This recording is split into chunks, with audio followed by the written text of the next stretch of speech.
Hello friends, अगर आप UP PCS की तैयारी कर रहे हैं और आपने अपने फार्म को सबमिट कर दिया है तो आप हमारे चैनल से जुड़कर यूपी पीसीएस से संबंधित प्रत्येक महत्वपूर्ण क्वेश्चन को यहां पर इस चैनल पर कर सकते हैं। जैसा कि हमने आपको धातु यानी कि मेटल्स के अंतर्गत बहुत सी धातुएं के बारे में आपको बता दिया है, उनसे संबंधित महत्वपूर्ण क्वेश्चन आंसर भी करा दिए हैं। आज बहुत ही महत्वपूर्ण धातु यानी कि मेटल्स है एल्यूमिनियम, जिसके बारे में हम महत्वपूर्ण क्वेश्चन आंसर कराएंगे जो यूपी पीसीएस में, रेलवे में या अदर एग्जाम में कई बार आ चुके हैं और आने की आगे भी संभावना है। तो फ्रेंड्स, एल्यूमिनियम धातु के बारे में वैसे तो हमने आपको जो सब्जेक्टिव मैटर है वो आपको पढ़ा दिया है। अगर आप उस वीडियो को देखकर यहाँ पर ये क्वेश्चन निकालेंगे तो आपको ज़्यादा जानकारी प्राप्त होगी तथा आपको पता चलेगा कि किस प्रकार से एग्जाम में क्वेश्चन पूछे जाते हैं।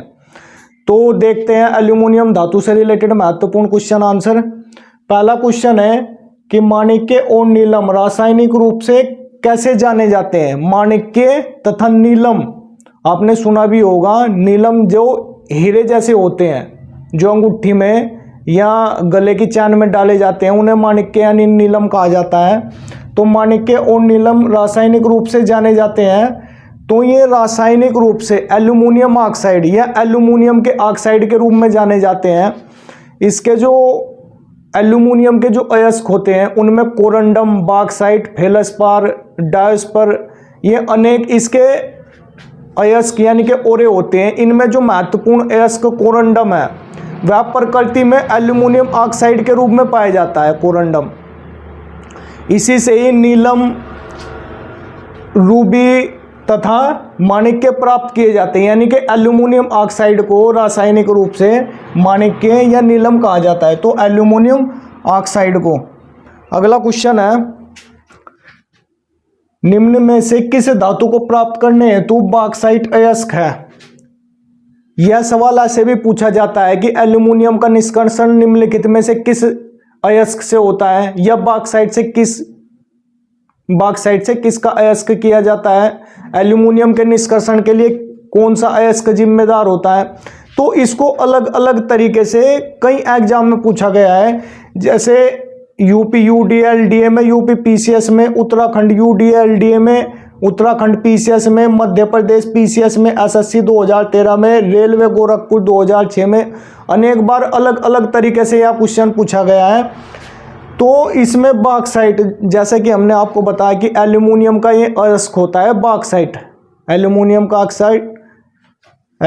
का अयस्क बॉक्साइट। इसे हाइड्रेटेड एल्यूमिना भी कहा जाता है। तो बॉक्साइट की किसका अयस्क है, एल्यूमिनियम का। यहां से भी पूछा जाता है कि एल्यूमिनियम का निष्कर्षण किससे होता है। तो एल्यूमिनियम का निष्कर्षण बॉक्साइट से होता है। चूंकि यह फ्रांस के बॉक्स नामक स्थान पर पाया गया था, इसलिए इसका नाम बॉक्साइट रखा गया है। अगला क्वेश्चन है कि कौन सी धातु अपने ही ऑक्साइड से रक्षित होती है। यानी कि कौन सी धातु का उसके ऑक्साइड ही उसकी रक्षा करते हैं ताकि उस पर जंग ना लग पाए। तो एल्यूमिनियम होता है वो। वैसे तो एल्यूमिनियम धातु पर किसी प्रकार का कोई जंग नहीं लगता, लेकिन यदि वायुमंडल में नमी मौजूद है, मॉइस्चर मौजूद है, तो इस पर एल्यूमिनियम ऑक्साइड की एक परत जम जाती है। यही एल्यूमिनियम ऑक्साइड की परत आगे चलकर इसका कोरोजन रोक देती है, यानी कि संक्षारण रोक देती है। यानी कि इसके ऑक्साइड ही, एल्यूमिनियम ऑक्साइड ही जो इस पर जंग लगता है, जो जिम्मेदार होता है एल्यूमिनियम ऑक्साइड, आगे चलकर यही इसका संक्षारण यानी कि इसके नष्ट होने की प्रक्रिया को रोक देता है। तो एल्यूमिनियम हो गया इसका। अगला क्वेश्चन है, किस धातु से बनाई मिश्र धातु को हवाई जहाज तथा रेल के डिब्बों में पुर्जों के रूप में काम लिया जाता है। हमने आपको जब एल्यूमिनियम धातु आपको पढ़ाई तो उसमें ड्यूरालुमीन तथा मैग्नीशियम मिश्र धातु आपको पढ़ाया गया था। ये जो ड्यूरालुमीन तथा मैग्नीशियम मिश्र धातु होती है, इनका उपयोग रेल के डिब्बों तथा हवाई जहाज के पुर्जों आदि के बनाने में काम में लिया जाता है, हल्की होने के कारण। तो मिश्र धातु को हवाई जहाज तथा रेल के डिब्बे बनाए जाते हैं। कौन सी होती है वो? एल्यूमिनियम होती है, एल्यूमिनियम। अगला क्वेश्चन है, फिटकरी गंदे पानी को किस प्रक्रिया के द्वारा स्वच्छ करती है? तो जो फिटकरी यानी कि पोटाश एल्यूमी जिसे कहा जाता है, एल्यूमी कहा जाता है, तो वो स्कंदन की प्रक्रिया के द्वारा पानी को साफ करती है। स्कंदन की प्रक्रिया में क्या होता है, जैसा कि इस पात्र में जल इकट्ठा होता है, तो जब इसमें फिटकरी या फटकी कहते हैं जिसको, फिटकरी डाल दी जाती है, तो ये जो अशुद्धियाँ होती है, ये अशुद्धियाँ इसमें पानी पर नीचे बैठ जाती है। इस प्रक्रिया को ही, यानी कि इसमें जो ये भारी कण हो गए नीचे बैठ जाएंगे। इस नीचे बैठने से जो साफ पानी यानी कि जो शुद्ध जल होगा वो ऊपर ही रहेगा, जबकि अशुद्धियाँ नीचे बैठ जाएगी। इस प्रक्रिया को स्कंदन प्रक्रिया कहा जाता है। यानी कि फिटकरी यानी कि एल्यूम गंदे पानी को किस प्रक्रिया के द्वारा स्वच्छ करती है? स्कंदन के माध्यम से। अगर फिटकरी की बात करें तो अगर इसके अणुसूत्र की बात करें फिटकरी की, तो इसका अणुसूत्र K2SO4 इंटू Al2 SO4 का होल थ्राइज इंटू 24H2O। यह द्विक लवण होता है। फिटकरी द्विक लवण होता है, यानी कि इसमें दो लवण होते हैं। ये K2SO4 और ये होगा Al2SO4, यानी कि इसमें दो लवण होते हैं। इसका रासायनिक नाम पोटेशियम एल्यूमिनियम सल्फेट होता है। पोटेशियम एल्यूमिनियम सल्फेट होता है। तो फिटकरी गंदे पानी को किस प्रक्रिया के माध्यम से स्वच्छ करती है? स्कंदन की प्रक्रिया के माध्यम से स्वच्छ करती है। अगला क्वेश्चन है कि सूची 1 को सूची 2 से मिलान करना है। तो पहला है हीरा यानी कि डायमंड।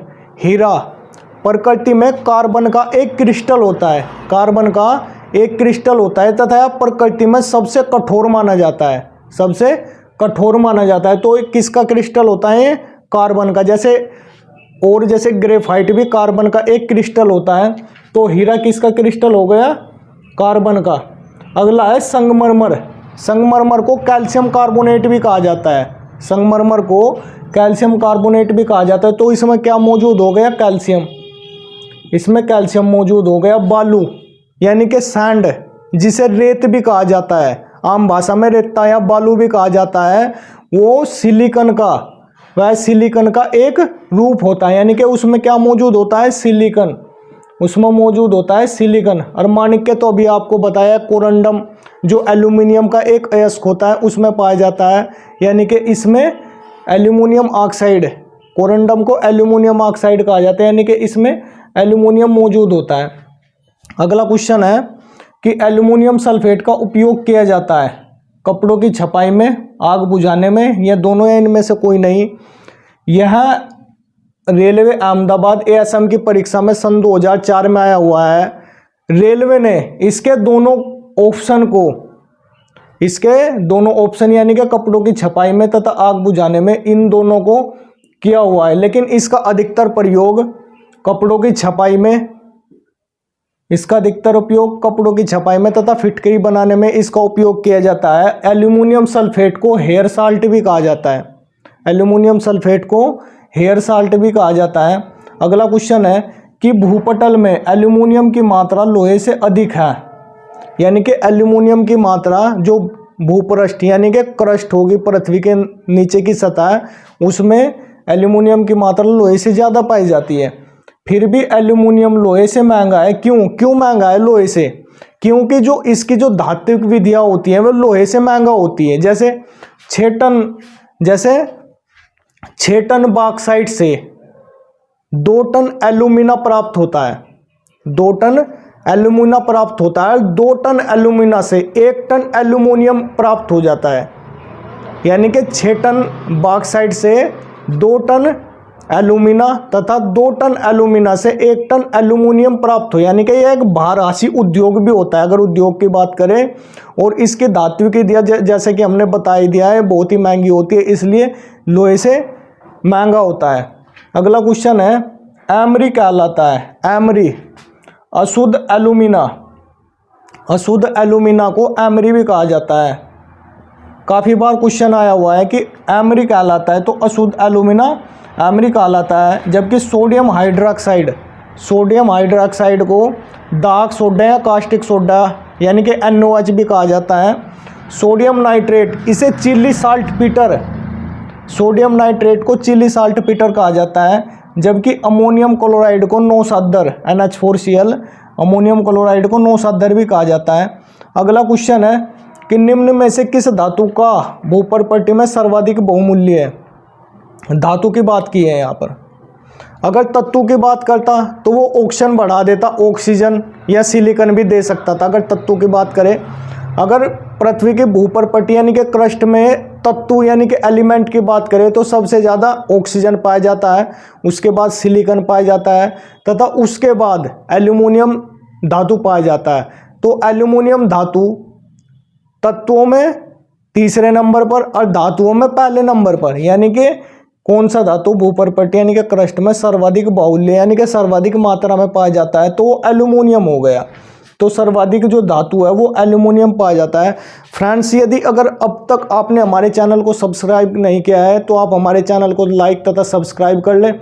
फ्रेंड्स, एक भी क्वेश्चन मैं ऐसा नहीं छोड़ूंगा जो एग्जाम में बाहर से आए, बल्कि मैं हर एक क्वेश्चन को यहां पर कराऊंगा जो आपके परीक्षा दृष्टि के लिहाज से महत्वपूर्ण है तथा उनकी आगे भी क्वेश्चन आने की संभावना बनी रहती है। ऐसा कोई सा क्वेश्चन नहीं छोड़ूंगा मैं। अगर आप हमारे चैनल से जुड़ते हैं तो प्रत्येक क्वेश्चन को कर पाएंगे और एग्जाम हॉल में सही कर पाएंगे, उस क्वेश्चन को एग्जाम हॉल में सही कर पाएंगे। जैसे कि हमने आपको बताया, अगर एक सवाल है, एक क्वेश्चन है, तो हम उसके बारे में एक्स्ट्रा फैक्ट आपको बताते हैं, अलग से जानकारी देते हैं, ताकि यदि अगर हमसे कोई क्वेश्चन बच जाए तो आप हमारी जो आवाज़ सुनकर, हमारी जो वीडियो को रोककर उसे लिख कर उसको क्वेश्चन को बना सके और कर पाए।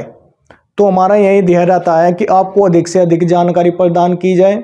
तो फ्रेंड्स, इसलिए हमारे चैनल को आप सब्सक्राइब कर ले तथा नोटिफिकेशन का जो बेल आइकन होता है उसे भी दबा ले, ताकि प्रत्येक वीडियो का नोटिफिकेशन आपको मिलता रहे। फ्रेंड्स, अगला क्वेश्चन है कि बॉक्साइट का रासायनिक नाम है। बॉक्साइट का रासायनिक नाम हाइड्रेटेड एल्यूमिना होता है। बॉक्साइट का रासायनिक नाम हाइड्रेटेड एल्यूमिना होता है। अगला क्वेश्चन है कि एल्यूमिनियम किसमें घुले हुए शुद्ध Al2O3 यानी कि एल्यूमिनियम ऑक्साइड के वैद्युत अपघटन द्वारा प्राप्त किया जाता है। यानी कि आप ऐसे भी क्वेश्चन को समझ सकते हैं कि एल्यूमिनियम का जो निष्कर्षण होता है, एल्यूमिनियम का निष्कर्षण होता है, उसमें किस अयस्क का उपयोग किया जाता है। या फिर ऐसे भी क्वेश्चन पूछ सकता है कि एल्यूमिनियम का जो वैद्युत अपघटन होता है उसमें क्रायोलाइट जो कि एल्यूमिनियम का एक अयस्क है, उसका क्या उपयोग है, इस तरह भी पूछ सकता है। तो क्वेश्चन है, एल्यूमिनियम किसमें घुले हुए शुद्ध एल्यूमिनियम ऑक्साइड के वैद्युत अपघटन द्वारा प्राप्त किया जाता है।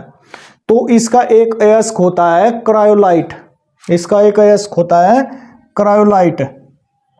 जब एल्यूमिनियम को प्राप्त किया जाता है एल्यूमिना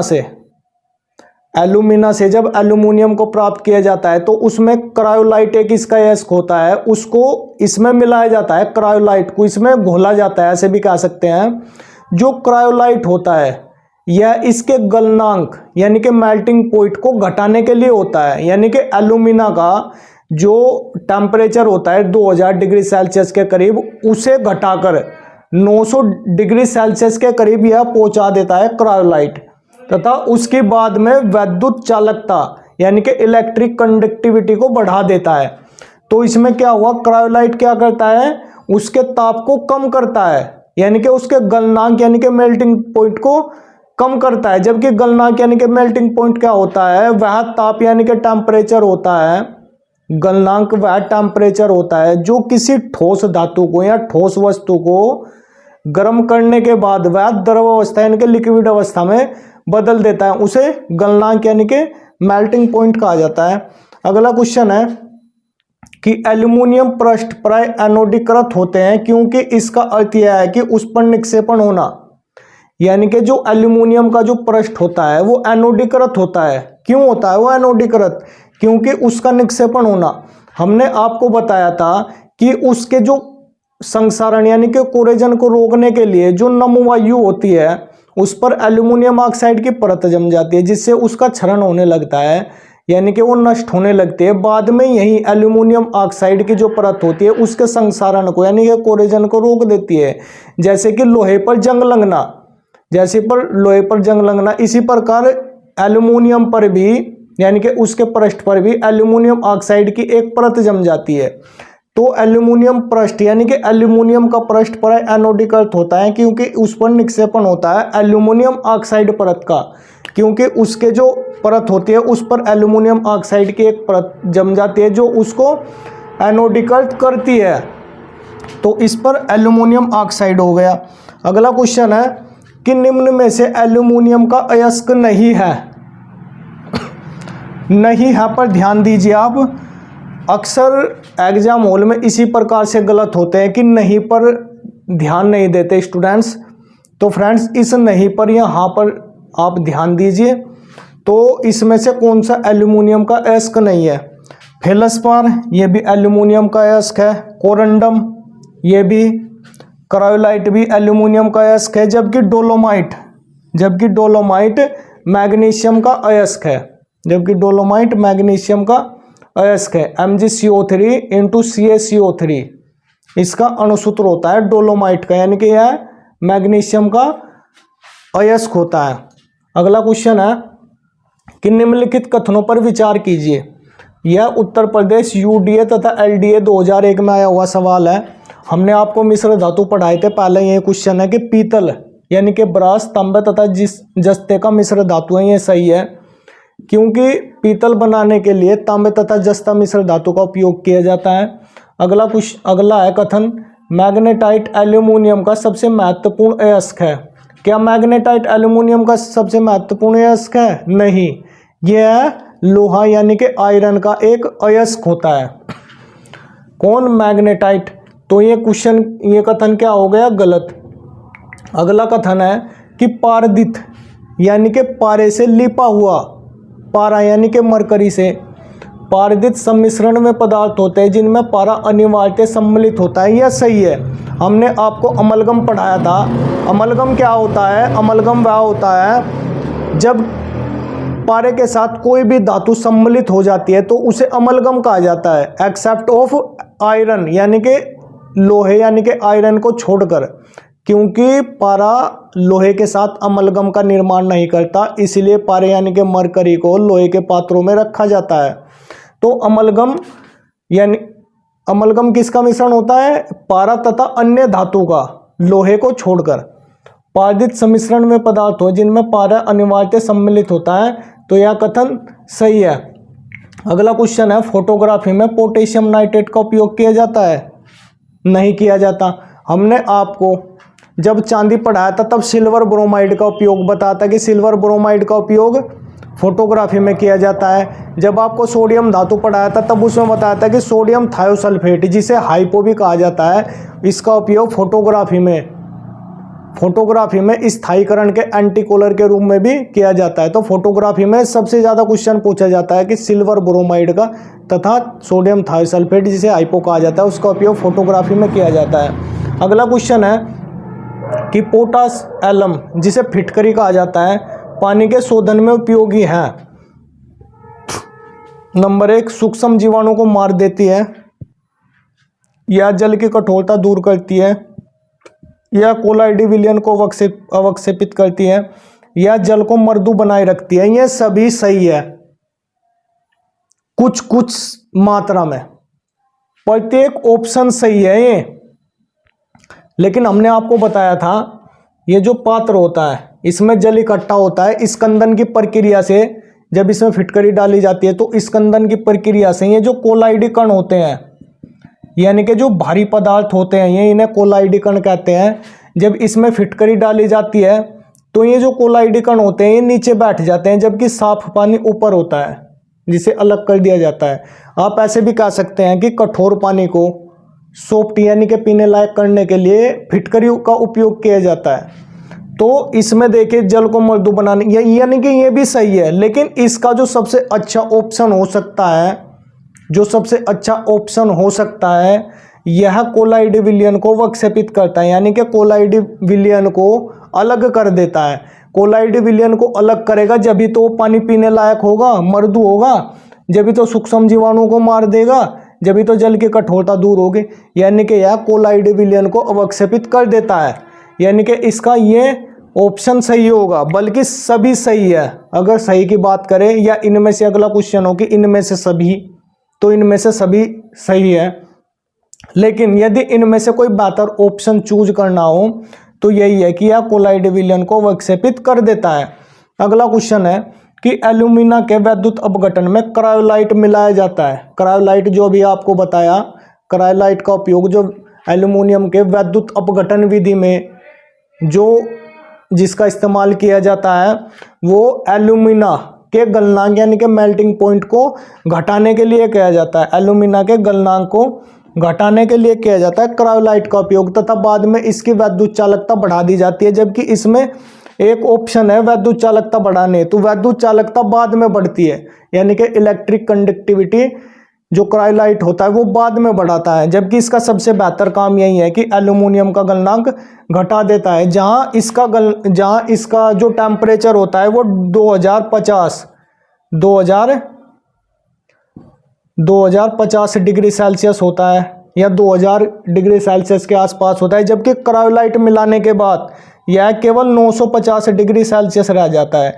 यानी कि इसका उपयोग गलनांक यानी कि मेल्टिंग पॉइंट को घटाने के लिए किया जाता है, और बाद में यह इलेक्ट्रिक कंडक्टिविटी के रूप में इसका बढ़ाने का इंक्रीज करने में इसका उपयोग किया जाता है। तो फ्रेंड्स, ये आज की वीडियो एल्यूमिनियम धातु से रिलेटेड प्रत्येक महत्वपूर्ण क्वेश्चन को हमने शामिल किया है यहाँ पर। फ्रेंड्स, ऐसे ही महत्वपूर्ण क्वेश्चनों से जुड़ने के लिए हमारे चैनल को आप सब्सक्राइब करें। फ्रेंड्स, बहुत मेहनत लगती है यहाँ पर लिखने में, अलग अलग क्वेश्चन को ढूंढने में। तो फ्रेंड्स, हमारे चैनल को आप सब्सक्राइब करें, इतनी मेहनत के लिए आप सब्सक्राइब करें। तो फ्रेंड्स, आपने देखा भी होगा हम आगे भी आपके लिए महत्वपूर्ण क्वेश्चन की हैं जो सीरीज हमने चला रखे हैं, इसको चलाते रहेंगे। हर एक क्वेश्चन चाहे कितना भी कहीं कहीं से आया हो, प्रत्येक इंपॉर्टेंट क्वेश्चन को, चाहे वो इंपॉर्टेंट ना भी हो चाहे हो, हम यहाँ पर उसको शामिल करेंगे, उसका जिक्र करेंगे, उसके बारे में यहाँ पर और जानेंगे।